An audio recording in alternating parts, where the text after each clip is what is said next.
اعوذ باللہ من الشیطان الرجیم بسم اللہ الرحمن الرحیم رب اشرح لی صدری ویسر لی امری واحلل عقدۃ من لسانی یفقہوا قولی۔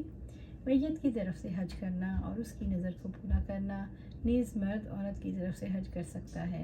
ابن عباس رضی اللہ عنہ سے روایت ہے، قبیلہ جہینہ کی ایک عورت نبی صلی اللہ علیہ وسلم کی خدمت میں حاضر ہوئی اور عرض کیا، میری ماں نے حج کرنے کی نظر مانی تھی مگر اسے حج کیے بغیر موت آ گئی، آیا میں اس کی طرف سے حج کر سکتی ہوں؟ آپ نے فرمایا ہاں، اس کی طرف سے حج کرو۔ مجھے بتاؤ، اگر تمہاری ماں کے ذمہ قرض ہوتا تو کیا تو اسے ادا کرتی؟ اللہ کا حق بھی ادا کرو، کیونکہ اللہ تعالیٰ زیادہ لائق ہے کہ اس کا قرض ادا کیا جائے۔ اس شخص کی طرف سے حج کرنا جو سواری پر نہیں بیٹھ سکتا۔ ابن عباس رضی اللہ عنہ سے روایت ہے، وہ حضرت فضل بن عباس رضی اللہ عنہ سے بیان کرتے ہیں، ایک خاتون قبیلہ خثعم سے حجۃ الوداع کے موقع پر آئی اور کہنے لگی۔ حضرت فضل بن عباس رضی اللہ عنہ سے روایت ہے، حجۃ الوداع کے موقع پر قبیلہ خثعم کی ایک عورت آئی اور عرض کیا، اللہ کے رسول صلی اللہ علیہ وسلم، اللہ کی طرف سے اس کے بندوں پر عائد کردہ فریضہ حج نے میرے باپ کو اس حالت میں پایا کہ بہت بوڑھا ہو چکا ہے اور سواری پر ٹھہر نہیں سکتا، اگر میں اس کی طرف سے حج کروں تو ادا ہو جائے گا؟ آپ نے فرمایا ہاں۔ عورت کا مرد کی طرف سے حج کرنا۔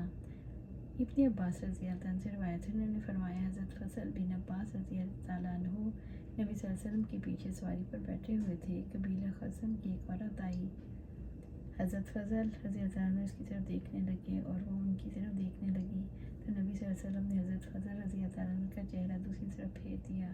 اس عورت نے عرض کیا کہ اللہ کی طرف سے فریضہ حج نے میرے باپ کو بائیں حالت پایا کہ وہ بہت بوڑھا ہو چکا ہے اور سواری پر ٹھہر نہیں سکتا، کیا میں اس کی طرف سے حج کروں؟ آپ نے فرمایا ہاں، اور یہ حجۃ الوداع کا واقعہ ہے۔ بچوں کا حج کرنا۔ ابن عباس رضی اللہ عنہ سے روایت ہے، انہوں نے فرمایا، مجھے نبی صلی اللہ علیہ وسلم نے مزدلفہ سے رات کے وقت ہی سامان وغیرہ کے ہمراہ پہلے بھیج دیا۔ عبداللہ بن عباس رضی اللہ عنہ سے ہی روایت ہے، انہوں نے فرمایا، میں اپنی گدھی پر سوار ہو کر آیا جبکہ میں قریب البلوغ تھا۔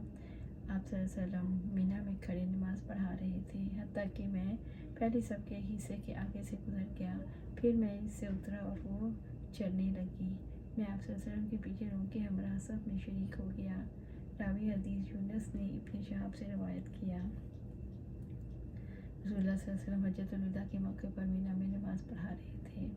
صائب بن یزید سے روایت ہے، انہوں نے فرمایا، مجھے آپ صلی اللہ علیہ وسلم کے ساتھ حج کرایا گیا جبکہ میں اس وقت 7 برس کا تھا۔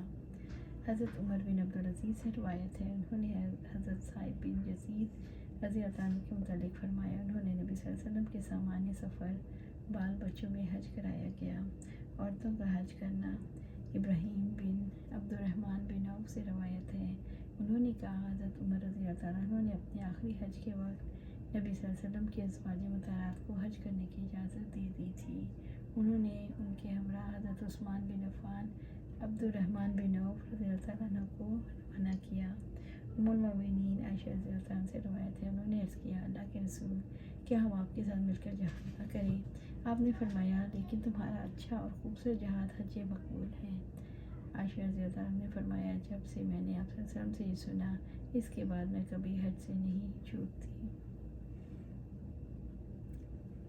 حضرت ابن عباس رضی اللہ عنہ سے روایت ہے، انہوں نے کہا، نبی صلی اللہ علیہ وسلم نے فرمایا، کوئی خاتون اپنے محرم کے بغیر سفر نہ کرے اور نہ اس کے پاس کوئی مرد ہی آئے جب تک کہ اس کے ساتھ محرم موجود نہ ہو۔ یہ سن کر ایک شخص نے کہا، اللہ کے رسول، میں فلاں فلاں لشکر میں جانا چاہتا ہوں لیکن میری بیوی حج کا ارادہ رکھتی ہے۔ آپ صلی اللہ علیہ وسلم نے فرمایا، تم اس کے ساتھ حج کے لیے جاؤ۔ اللہ سبحانہ تعالیٰ سے دعا ہے ہمیں قرآن و سنت پر عمل کرنے کی توفیق دے اور اس پر جمع دے۔